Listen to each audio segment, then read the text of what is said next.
Okay. Bismillahirrahmanirrahim. Assalamualaikum warahmatullahi wabarakatuh. This is the first topic that you will learn for UED102, which is getting ready to learn. Okay. In this particular topic, you will learn about how to make the transition from schools to university. I will explain a bit about the difference between the school life and the university's life. And then we will go with the characteristic of successful student using learning style to enhance performance.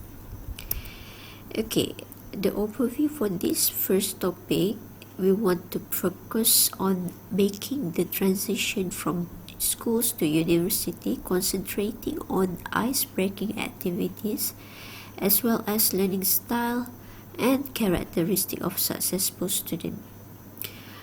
Here they mention about ice-breaking activities. Normally, if we have face-to-face class, we will have numerous activities that we can perform with each other for you to get to know your friends.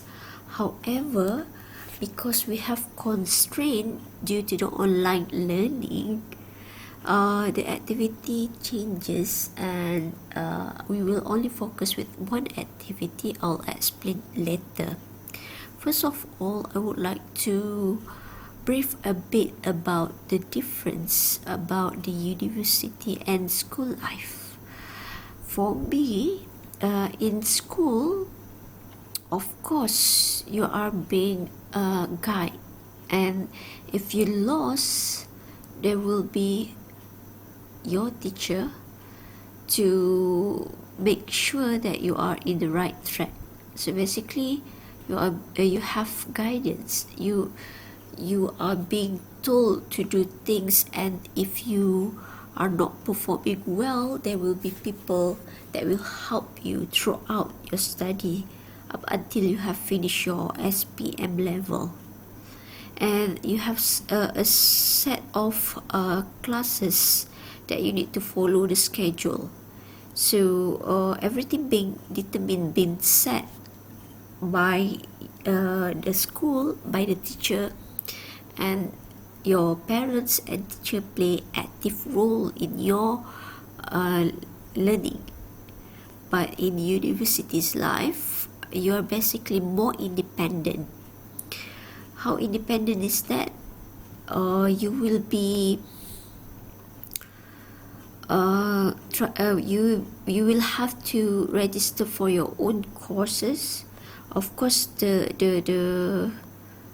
best part in UITM, everything being determined about the course, the less you have the study plan you need to follow. So you have the class being determined for you.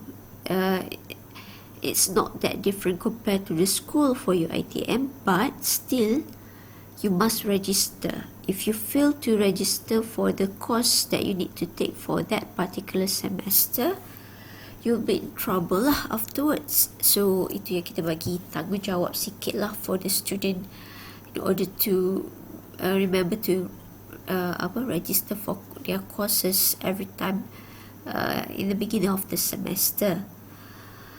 But if for example you fail the subject, kalau kat UiTM ni fail ni maksudnya you dapat C minus. C minus ni below 50 markah dia, you need to repeat.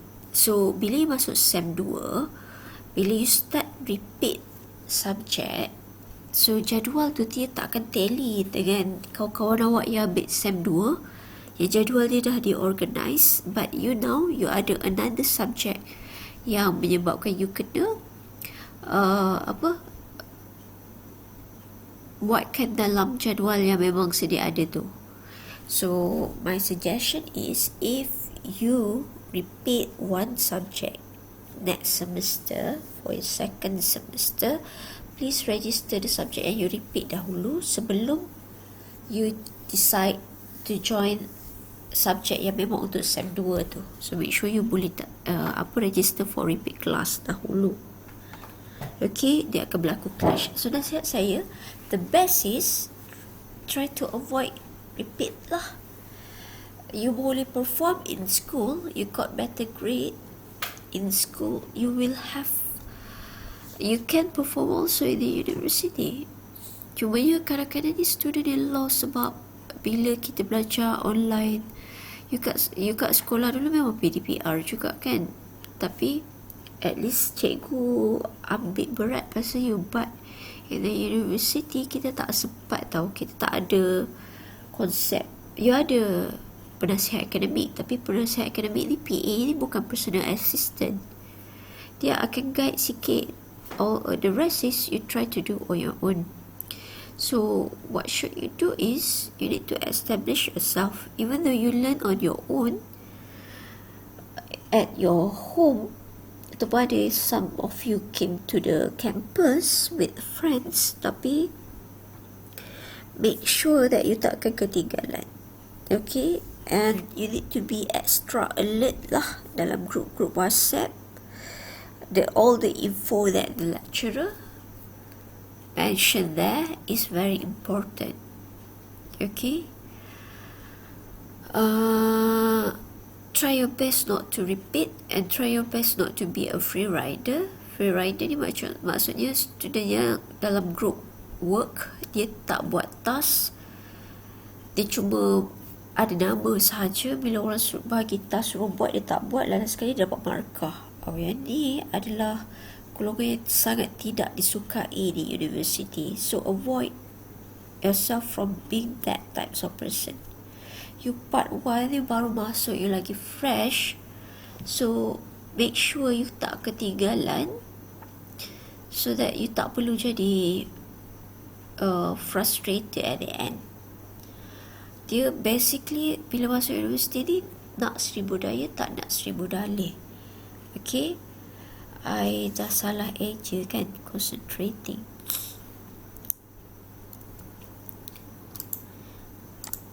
Okay, and for the ice breaking activities, I will assign a very simple task. You need to make a video introducing yourself. Okay, and the video must be in English. Very simple video, around 1 to 2 minutes, and upload in your YouTube channel, and provide the link of the video in the class group WhatsApp. So nanti dah siap video tu, bagi link, and please don't make it as private video. You boleh buat unlisted, tapi jangan buat private video. Kalau tak, I tak boleh nak view. The purpose is, for the video ni nanti saya akan re-upload di future. I already explained to you how you can view the videos in future. Pergi kat course activity, nanti akan ada instruction lanjut di mana you boleh view video yang saya upload bagi pihak you dan kawan-kawan. So semua video will be there, and you can watch the video and get to know each other and try to choose the best group members for you lah. Okay, for UED ni kita tak ada masalah bahagian group members, group work, sebab all assignment dalam bentuk individual. Tapi untuk subjek lain, you akan ada group work. Okay, so kalau you tengok kawan-kawan tu jenis, for example, the video is very proper kan, ada editing, ada introduction, so on. So you boleh consider that person, approach that person to be your group member, so that you takkan berjumpa dengan free riders. If for example you ada kecenderungan untuk menjadi free riders, it's not too late for you to change. Ada student dia kata, it's hard for me because this is new. Dah orang lain tu benda tu dah lama ke? Semua orang benda ni adalah baru. Kalau you kata I cannot because everything is in English, you boleh tanya je kan, tak ada isu. I have a friends dulu, masa tu kami belajar di UIA, everything is in English. Even if you go to the office, you want to talk to the staff there, you need to use English. So every reference is English, and also the lecturer, they are mostly foreign lecturer, so of course the medium is English. But my friend, their English is not that strong. So what happened to her, she does not give up. What she do is, when everybody sleep at 1 a.m. every day after they have study, she slept at 2 or 3 a.m. because she need to open up the dictionary to when she did her study. So effort tu yang kita nak, sama ada you willing ataupun tak. So bila you tahu you lemah, you cubalah berubah diri, bukan you pasrah dan berharap ada orang lain yang akan tolong you. Okay, so going back to this thing, apa yang kita perlukan in your video, okay, make sure bila you rakam tu dalam bentuk landscape. Jangan, kalau you rakam dengan handphone lah, jangan rakam straight. Nanti bila you upload kat YouTube, video dia akan jadi video tu duduk kat tengah-tengah je, dia tak cantik. So saya bagi tips untuk you, so that nanti bila you nak rakam video untuk kelas-kelas lain, assignment sama lain, you akan ada rakam video presentation and so on. Nak pakai handphone tak ada issue, make sure dalam bentuk landscape.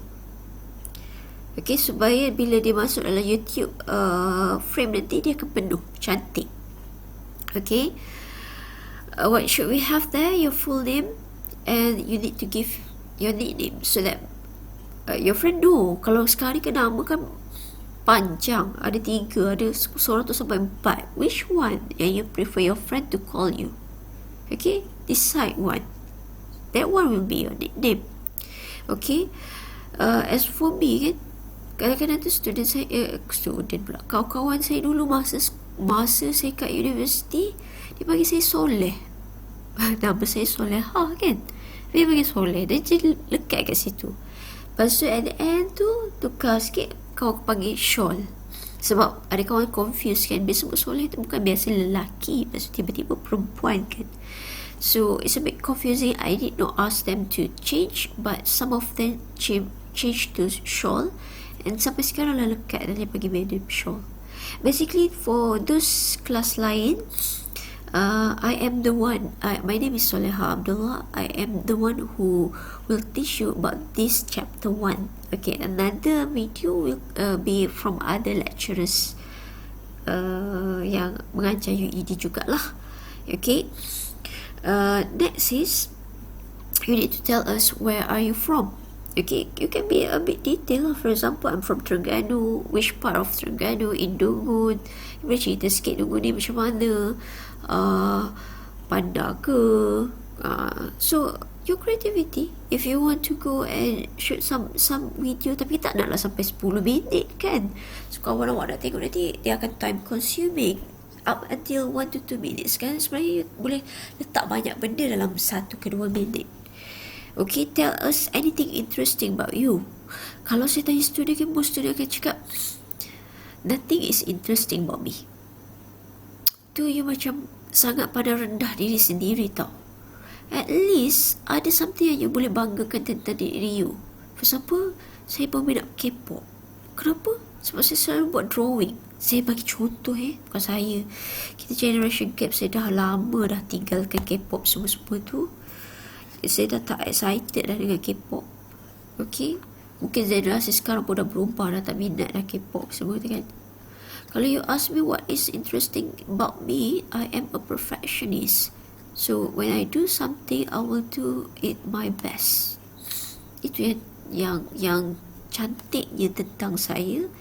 Saya cuba buat terbaik tanpa merasakan itu adalah bebanan, sebab saya tak suka benda yang sambil lewa. So you need to have something about you lah kan. Maybe you are a cat lover, then you selalu selamatkan kucing, apa-apalah, anything yang friends perlu tahu mengenai you. Dia kata, I have nothing interesting about me. Nah, macam, what a dull life you have. At least you have some hobby. Suka tengok cerita Tamil ke. Okay, and then how is the internet connection at your place? So describe, you pakai apa? Unify ke, Wi-Fi ke, broadband ke? Okay, can you participate in online learning? So you need to mention this clearly so that we know either you can participate or not. Okay, the reason why I did not conduct a live class because some of my students did have problem with live class because they have restriction in terms of their data and so on. So I record the video and I upload and I give them time to watch. So this is my way of helping those students, because nowadays it is almost impossible for us to have a face-to-face class, right? Because the pandemic is still, orang kata, even though the minister said that it is endemic, still the case is a lot, right? So we need to still be careful lah. Sebab tu dia tak bagi you datang. I'm not sure Part 1 dah ada dalam campus ke macam mana ke, tapi ada tapisan untuk anybody akan datang kan. And what is your expectation during your university's life? So supposedly in the Part 1 ni you bersemangat tau. Dia kan asyik rasa macam, alah, saya masuk universiti, I tak nak lah. Bila you cakap 40 kali, dia akan jadi doa tau. So be brave. This is what you need for your life in the future. You need to sustain your life in the future. So you need to have education.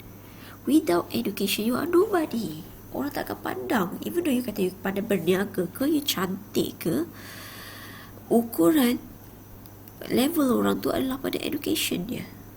So make sure you attain the highest level education you can. So what is your expectation at university's life? What would you like to be? Nak ANC, anugerah Naik Sela, meaning that you kena dapat Dean list every sem. It's not impossible. You can do it. Okay? Ataupun maybe you ada matlamat lain kot, nak cari teman hidup sama university life. Tak ada masalah. As long as you tahu priority. Your priority is to get knowledge. To get the scroll. Ni baru level diploma. Jauh lagi perjalanan. Okay, for your information, the graduate with PhD pun still mengganggu. Apatah lagi dengan diploma. If you want to stop at diploma level, think ahead lah. Bila zaman you sekarang, berapa the cost of living? Can you sustain? Even internet connection pun you dah kena bayar 100 ke 200 sebulan. Cuba bayangkan kalau you ada gaji minima, which is 1,100 ataupun 1,500 lah, for example, kalau naik kan. Can you survive with the amount of money? Nak kalau dapat jodoh awal, kahwin awal kan, lelaki pula kena tanggung family. It will be very hard for your future. So be brave, sustain yourself in the university life so that you can get knowledge and proceed to degree level, and at the end succeed. Be a successful person in life. Okay? So this is the topic for the YouTube video. Sebelum you upload, okay, you tulis UED102, tulis nama kelas dia. Kelas mana Okay? Change according to your class lah. Janganlah tulis change according to your class. Ni nota saya ni, saya bagi tahu change according to your class. Lepas tu tulis self introduction and your full name. Okay, jangan risaulah, tak ada orang nak mengorat pun.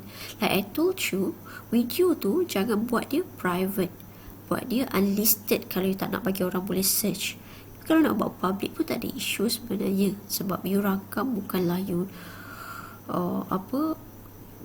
nak mendedahkan maklumat pada umum pun tak ada lah. You tunjuk muka you bagi tahu nama. Tak ada pun you cakap IC berapa, tunjuk tangan-tangan macam mana kan. Be brave. Mana tahu kot nanti kalau orang tengok video ku you kat YouTube ku, you boleh jadi YouTuber terkenal ke, wallah alam kan. For your information, YouTube menyediakan banyak bayaran dengan sebab itu kita dapat kita banyak tahu pasal orang yang kaya dengan YouTube. Even Alif Shukri tu yang sangat kaya raya still ada YouTube channel dan generate a lot from the YouTube. So this is how you sustain your life in the future juga. Okay, the due date is by tomorrow. I expect that when you watch this teaching video, it's on 14th of October. So the due date, I'll give you a day lah kan. Semalam lah, sebab 1 ke 2 minit je. Kalau you sediakan skrip, you boleh rakam terus pun. Okay, 8 PM, 8 malam. So make sure you update lah dalam group WhatsApp your video link. Next is, we would like to see the types of learning style. Okay, so this is the next things you need to know for this particular topic. Okay, you need to identify your learning style assessment. Okay, so different approach and way of learning. Ada 3 kat sini. You will know what strategies to use to fit your learning. So this is how you learn in university according to your learning style. You need to identify dulu learning style you macam mana. There are 3 types of learning style. How can you identify? You need to answer the question asked. Okay, so there are 3 types of learning style. First, visual. Second, hands-on. And the third one is auditory. Okay, kita fahamkan dulu ya. What's your learning style? Either you're visual learner, auditory learner, or kinesthetic learner. Okay, kita tengok which one. The first one is visual learner. Untuk visual learner ni, dia learns best using eyes to see information, graphic, picture, object, graph, maps and other visual aids. So this type of person, dia listen je, dia tak boleh nak tangkap tau. Dia kena tunjuk depan mata dia, barulah dia boleh dapat clear view dan dia boleh dapat 100% input. Ni kalau orang yang visual ni, dia lebih sesuai belajar face to face in class. Dia nampak lecturer tunjuk jalan pergiraan, barulah dia boleh faham. And sesuai juga melalui video lah. Sebab bila dia tengok video, lecturer cerita, lecturer tunjuk kat mana, dia boleh dapat input. Okay, second one adalah orang yang jenis auditory. Auditory learners would rather listen to things being explained than read about them. Okay, dia kalau dia baca, dia tak boleh digest tau. Sebab kadang-kadang bila kita read something, apa yang you dapat adalah different from others dapat. For example kan, seorang tu bagi message through WhatsApp. Okay, dia tak ada tanda seruan ke, dia tak ada tanda soal ke. So bila kawan dia baca, dia interpret itu adalah sebagai soalan. Kawan yang satu lagi baca, dia interpret itu sebagai satu pernyataan. For example macam marah. So kawan dia terasa hati, kawan dia tak terasa apa-apa. See, different types of person akan interpret different types of knowledge yang dia dapat. Okay, but for auditory ni, instead of dia baca dia tak dapat input mana. Dia kena dengar, dia kena orang explain. Macam saya rasa I am a bit auditory. Because sometimes tu I am a bit distracted tau. For example, kalau saya belajar, saya tengok lecturer duduk depan, jadi conteng banyak sangat kan, saya jadi macam tak boleh nak fokus. Especially kalau suara lecturer tu mendatar je, dia tak ada something bunga-bunga ke, tak ada penceritaan ke, everything is 100% ilmiah lah. Okay, so saya akan rasa this is so, orang kata payah nak fokus. So what will I do? Saya akan duduk, itu saya rasa learning style yang ketiga. Tapi point dia macam gini lah, I can listen well. Walaupun nampak macam saya tak fokus, saya tengah melihat benda lain, tapi sebenarnya telinga saya tengah menangkap apa yang dia bagi tahu. So basically, I do listen. Okay, and I am kinesthetic learner. A sense of touch and hands-on learning help re-establish ideas. So ini dia lebih pada dia kena perbuatan. Dia kena buat, dia kena ada, dia tak boleh duduk diam, static je tak boleh. Dia kena ada, orang kata hands on, baru dia boleh dapat knowledge to the max. Okay, so kita pergi balik kepada visual. Yang pertama yang boleh kita lihat, dia adalah reader, dia adalah observer. Dia scan everything, wants to see things and enjoy visual simulation. Dia suka tengok, enjoy maps, picture, diagrams and colour. So dia tak boleh something yang dull. Saya kalau slide saya, kalau you belajar dengan saya, slide saya kosong, saya tak boleh ada bantuan, saya tak boleh ada gangguan colour. Bagi saya, dia menyebabkan benda tu jadi macam tak clear. Sebab I am not a visual learner lah, because I enjoy colours. Need to see teacher's body language and facial expression to fully understand. But I don't, kalau saya tak tengok pun a lecturer tu, kadang-kadang tu is distracted to me. Saya lagi prefer pandang kat lain dan saya dengar through telinga saya yang mendengar dia. Kadang-kadang tu kalau face to face class ni, orang boleh salah faham lah, kita tak pay attention, tapi sebenarnya tu cara kita learn. Okay, not pleased with teacher. So visual learner ni kadang-kadang tu kalau dia tak berkenan orang yang mengajar dia tu, sebab dia suka body language, facial expression. Kalau orang tu tak menepati cita rasa dia nak, bukan dari segi dia berkenan ke tak, maksud saya dia ada special standard lah of jenis lecturer yang dia berkenan, dia minat, dia tak akan dapat input daripada situ. Okay, daydreams, a word, sound or smell causes recall and mental wandering. So dia banyak input lah untuk dia ni. Usually takes detailed notes. Sebab dia tangkap visual tu kan. So notes dia pun dia tak nak ada lopo-lopo kan. For example, tak boleh cakap pendek-pendek, dia takut dia tak sampai maksud kan. Dia akan tulis, noted down everything. May think in pictures and learn best from visual display. So for this type of person, dia pakai mind mapping maybe lagi sesuai lah daripada dia membaca huruf je semua. So dia kena tengok, dia kena nampak step by step.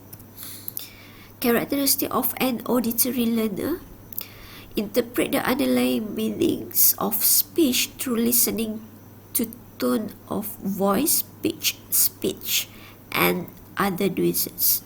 So dia interpret based on orang punya tone. Prefer direction given orally. So kalau you tulis message kat dia maybe tak boleh nak tak boleh nak digest 100%, tak boleh nak perform betul-betul apa yang you nak daripada dia. Tapi kalau you bagi arahan kat dia clearly, voice note lah. Orang ni kalau dari segi WhatsApp tu dia lagi prefer voice note. Bagi dia voice note lagi clear. Seldom take notes or write things down, sebab dia boleh ingat kot. Bila dia dengar dan dia digest, instead of dia tulis. Macam kalau orang macam ni kan, dia akan repeat banyak kali. Dia baca, dia study sambil kuatkan volume dan dia ingat. Maksudnya dia nak install dalam otak dia. Okay, prefer lectures to reading assignment. So dia tak suka kalau lecturer bagi you topik-topik ni baca, you can understand on your own. Dia lagi suka kalau ada orang tolong explainkan untuk dia. So this type of person for me lah, dia elok buat study group and then dia ada discussion. Often repeats what has just been said, talk to themselves. This type of person. Pernah tak kalau you masuk exam kan, dulu masa zaman face to face kan, jumpa kawan kan, kawan tu berhafal kan, you boleh dengar dia. So this one adalah orang yang jenis auditory. Characteristic of a kinesthetic yang tak boleh duduk diam tu, yang dia kena ada perbuatan tu, the doer, maksudnya dia buat lah. Okay, need to touch, handle, manipulate materials and object, especially while studying or listening. Counts on finger and talks with hands. Okay,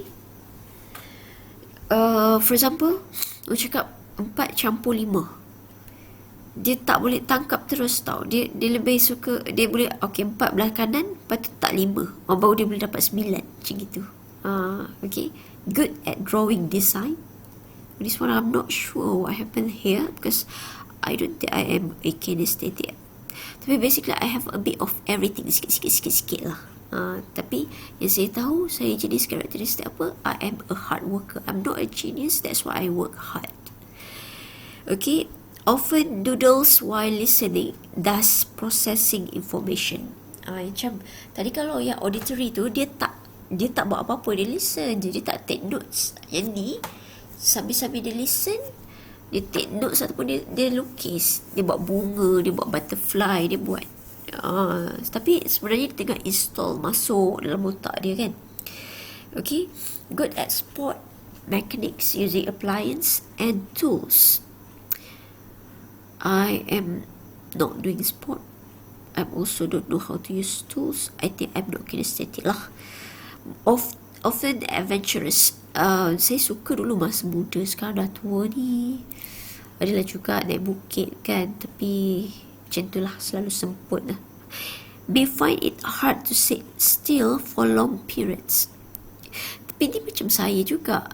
For example, if you have meeting kan, I cannot focus for a long time period tau. Even I can recall back during my university level, when I have class, saya boleh concentrate dalam 15 minutes and afterwards dah otak saya dah ke mana-mana dah, sebab saya tak boleh duduk static macam tu. And usually I fell asleep. So macam saya katakan, I'm a hard worker tapi I cannot concentrate. So what should I do after I slept? I find notes lah, and I try my best to reread and try to understand and ask around, because I cannot concentrate fully 100% in class. So I need to have extra effort outside the class to learn on my own. Itulah kekurangan dia. Okay, may become distracted by their need for activities and exploration. So lebih kepada dia tak boleh lah awak ajak dia meeting je, awak ajak dia study group duduk static, dia tak boleh. Dia kena ada, orang kata, campur-campur, hands on kalau dengan student yang jenis macam ni. Okay, this is the tips for visual learner. Kalau you dah boleh identify you jenis visual, okay, kita ada activities. Okay, you can do this. I will give this exercise. You can download nanti. Okay, you need to answer this question. Learning style inventories. I prefer watching video to reading. Jawab yes or no. When I sing along with my CD for the radio, I know the words to the song. Yes ataupun no. I have athletic ability. Yes or no. Okay, jawab dahulu. Okay, after you dah jawab, then kalau jenis visual, soalan dia 1, 4, 9, 10. So kalau you jawab yes, okay, you letak dekat sini nombor soalan yang you jawab yes. Kalau bawa visual lah. Kalau bawa auditory, then you kira bilangan. So yang mana dominan, yang paling tinggi, yang paling banyak, itulah kategori you.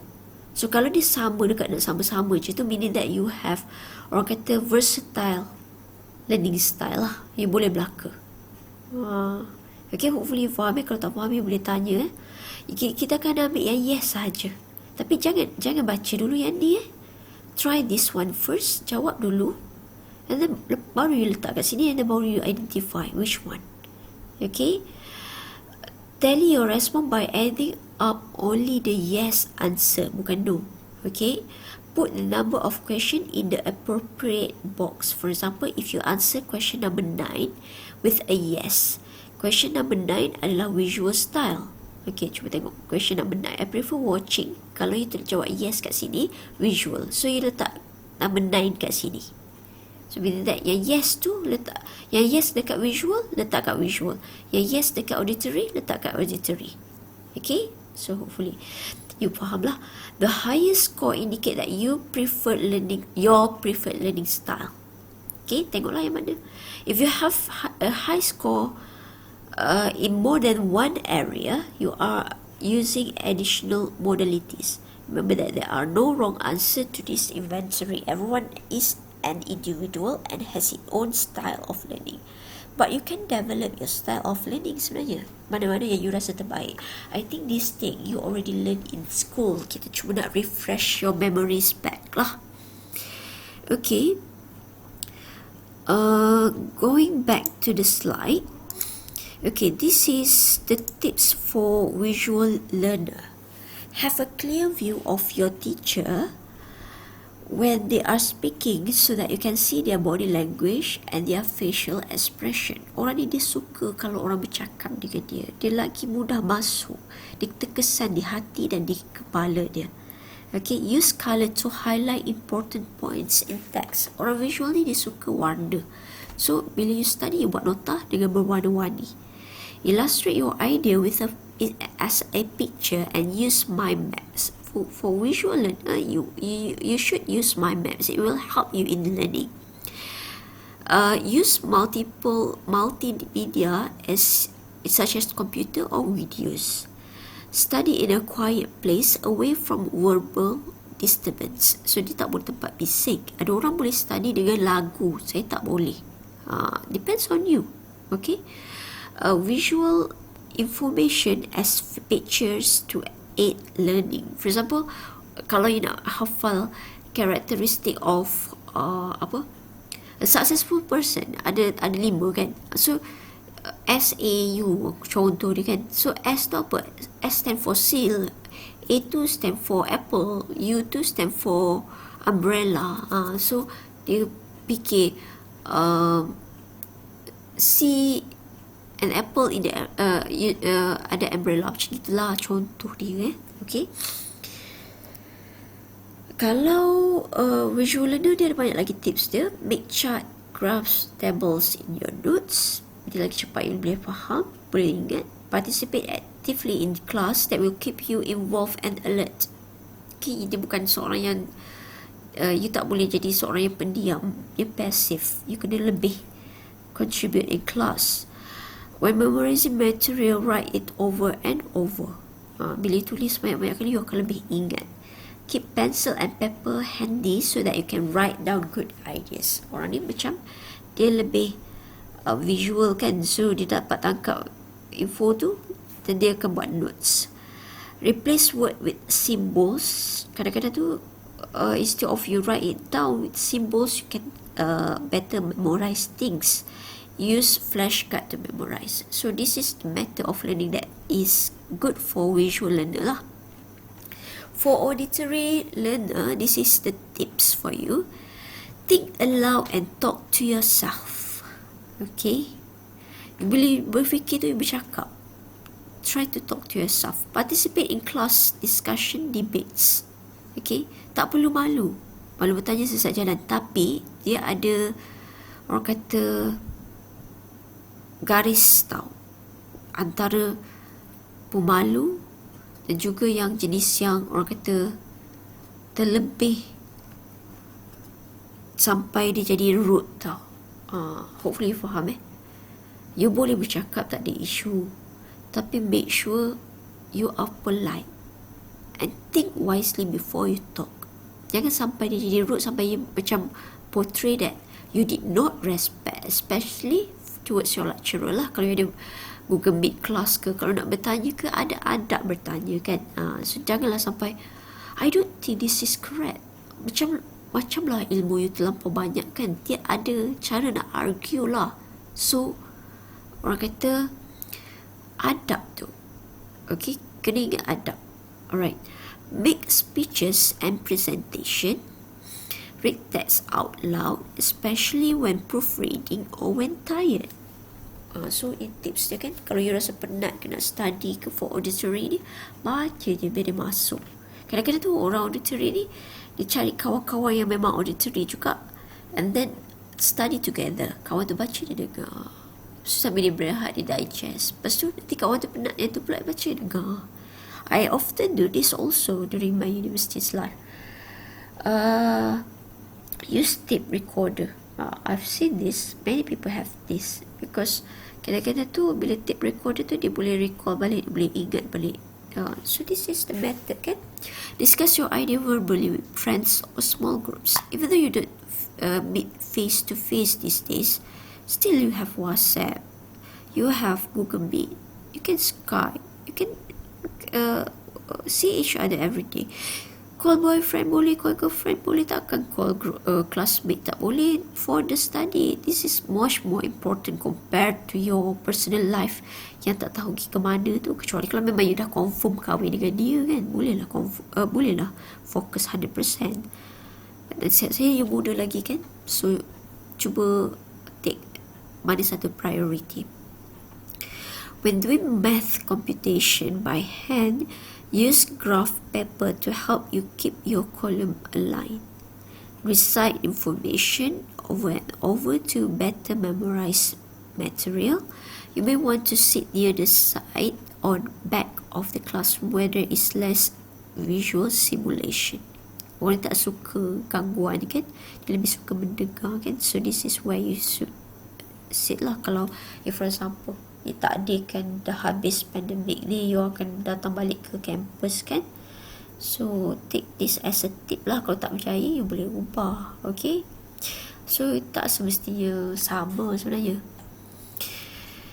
This is the tip for kinesthetic learner. Take frequent study break and vary your activities. Dia tak boleh study duduk static selama-lamanya, kan. So dia kena sentiasa break dan cari cara untuk dia kurangkan bosan dia. Make study more physical. Work at a standing desk, chewing gum, pace while memorizing, read while on exercise bike, mold a piece of clay, squish tennis ball. So orang ni dia tak boleh duduk static je, kan. So dia cari cara lah. For example, saya, kan, I have a busy schedule. Kenapa saya je macam tu? Dah sebab saya je lah nak tunjukkan apa yang saya experience, kan. Kalau saya tak sempat masa, tapi saya nak kena marking video assignment student, kan, tapi saya nak exercise juga, nak berlari atas treadmill. What did I do? Sambil-sambil berlari atas treadmill tu, saya tengok video student dan saya dapatkan input. So saya kurang bosan berlari tu. And then orang kata sambil menyelam minum air, I got to spend time marking. At the same time, I can do my exercise. Dia tak boleh stay still, kan, dia cepat bosan. So dia elok dia play music in the background while studying lah. Use bright colour to highlight reading materials. Sit in front of class. So dia kurang bosan lah, sebab bila duduk dekat depan, kan, dia betul-betul depan lecturer, kan. So dia tak ada, orang kata, peluang untuk mengantuk. When reading, first skim through the whole things to get a feel for what it is about.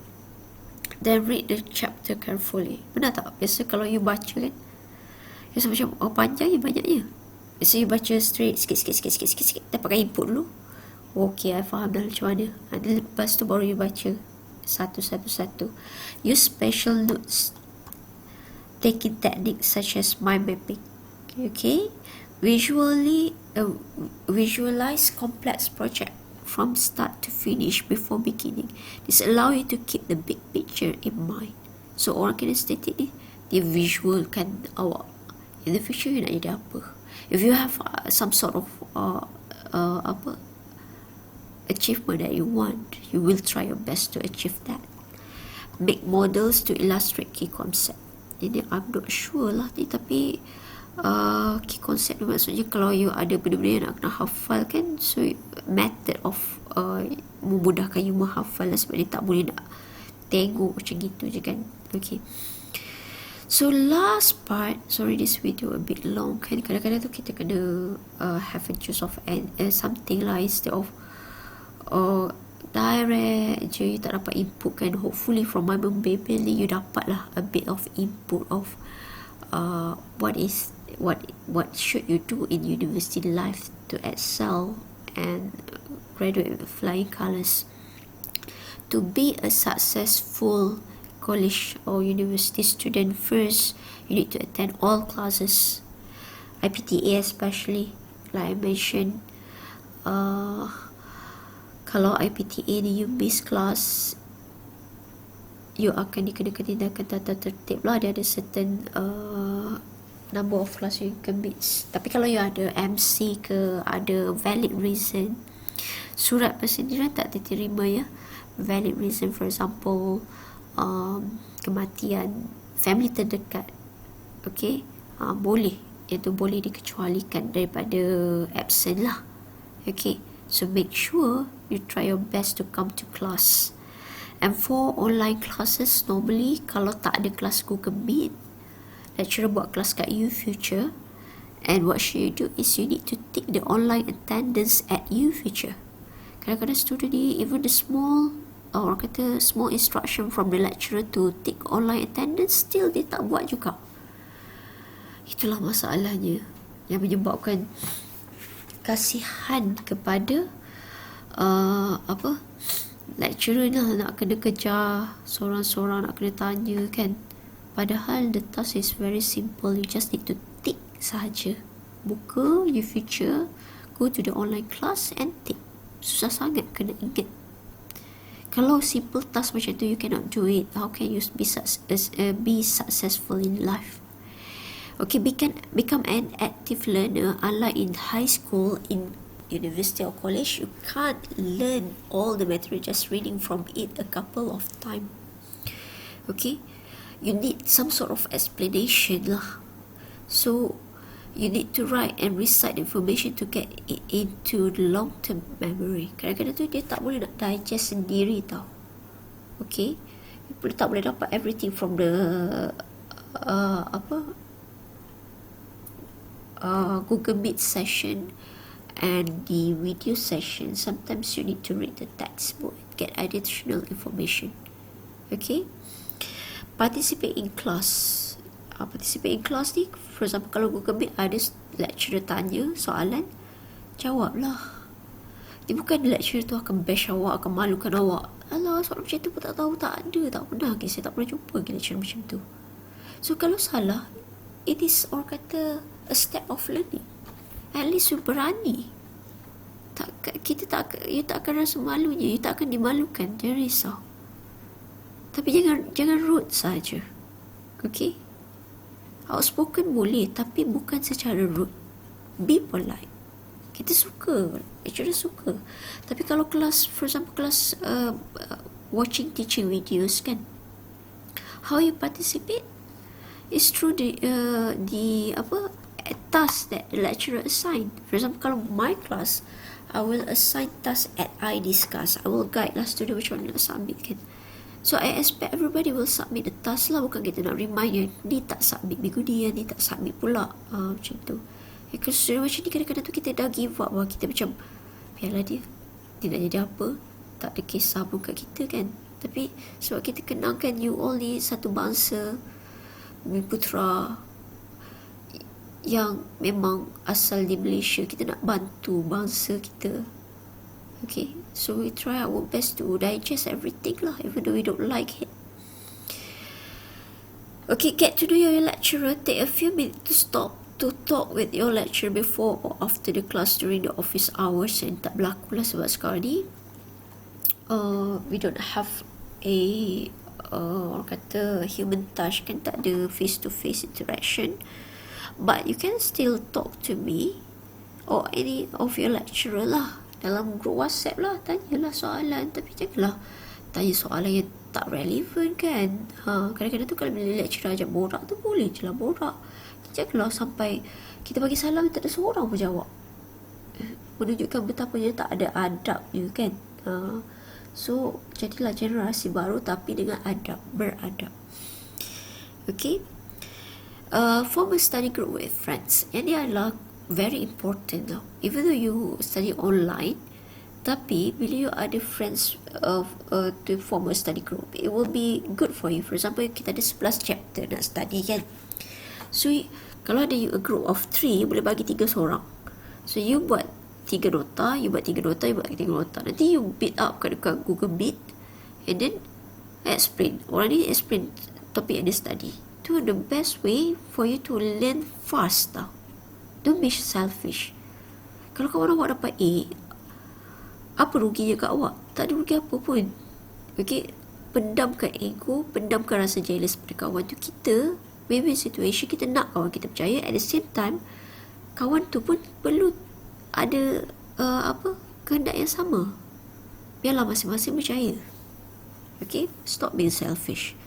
Stay up to date with your work. Many new college students have difficulty keeping up with all the readings that are assigned in class. If you get behind in your reading, you may never have time to catch up. Saya beritahu. So make sure you buat task yang lecturer assign during the class time. For example, you belajar math kan, math 2 jam. So lecturer tu bagi teaching video and assign task. Kata tak apa, nanti boleh tengok teaching video petang nanti. Lepas tu all of a sudden petang tu tak available, mak ajak berjalan pergi pantai for example. Lepas tu tak sempat nak tengok, esok tu dah ada kelas lain pula. Lepas tu task pun tak buat. Sebab tu you kena be, orang kata be disciplined. During class time buat task, dengar teaching video ataupun attend the Google Meet session. Jangan tangguh. Bila dia banyak, you akan rasa lost. Be receptive to change. If a strategy that you use in the high school aren't working, ask your lecturer or tutor for suggestion of different ways to learn. Okay, tak semestinya cara you belajar di sekolah berkesan di university. So open to changes. Jangan restrict yourself untuk one types of learning method sahaja. Change. If it's better for you, then change. Okay. Kat sini dia kata, if you don't make changes in the way you take notes, read your text or prepare for exam, for example, you won't see changes in your performance. So for example, first ni you nampak performance you tak memberangsangkan, padahal you 12A, 10A masa SPM. Bila masuk universiti, sem pertama dah dapat 2.6 je. Banyak dapat B je, B+. Kenapa? What's wrong here? Semua sabar diri. Jangan terus down. You can change. People can change. It's never too late as long as you are willing to change. Okay? Change your teaching. Teach your learning method. Work hard this semester. Forget about doing all your assignment in the evening. Some students, they love to, orang kata tangguh tau. Instead of you tangguh, better you dah terus buat. Okay, kadang-kadang tu bila kita bertangguh, masa tu akan hilang. Okay, sementara rajin buat je lah. Macam saya, kalau saya duduk depan laptop ni, start from 8 ends 8 PM pula. Kalau ends, tapi saya kena ingat lah, pukul 5 nak kena ambil anak dari rumah pengasuh pula. Kadang-kadang tu bila my husband is not here, saya kena buat task lain lagi. Kadang-kadang tu dia nak makan, masak. So kenalah bagikan masa bila duduk kat rumah dengan house chores lagi, banyak benda. So same goes to you kan. You kat rumah, itu rumah ayah lagi. So manage your time well. Bukan, that is the challenge, not you. Everybody is like that. Okay, so be grateful lah kalau you tak ada task yang you kena buat kat rumah. You boleh fokus 100% with your study. But biasanya kita nampak student yang ada banyak task ni, dia lebih pandai bahagikan masa dan dia lebih perform sebab cabaran dia lagi kuat. Okay, if you are taking 15 credit this semester, you need to a maximum of 30 hours, 2 hours outside the class for every hours in class to do your work. Berapa banyak kredit you ambil SEM ni? Kalau you ambil 20, 40 you kena 40 jam you kena study. So maksudnya spend more time to study on your own to get better result. If you want high grades, you will work slowly, or if you are taking difficult courses, you need more time to do your work well. If you listen to your seniors, for example, seniors kata mat ni payah ni, tapi sebenarnya tak semestinya apa yang seniors lalui, seniors rasa akan you rasa. It depends on you, how you bring that subject on your own. Kadang-kadang tu saya tak percaya kat senior. Senior kata macam for example, dulu saya ambil econometric kan, senior kata susah ni, nak score payah. Tapi my mindset, if senior tak boleh, kenapa tak semestinya saya pun tak boleh. So saya redah je. At the end of the day I can. So it's up to you. Jangan jadikan orang lain punya kesusahan tu also your kesusahan. Okay, so that's it for our long teaching video for topic 1. Hopefully you get the things that I'm trying to convey here, and I'm hoping that you will be a successful university student afterwards. Feel free to ask if you have any question. All the best, everybody. So I'll see you in topic 2.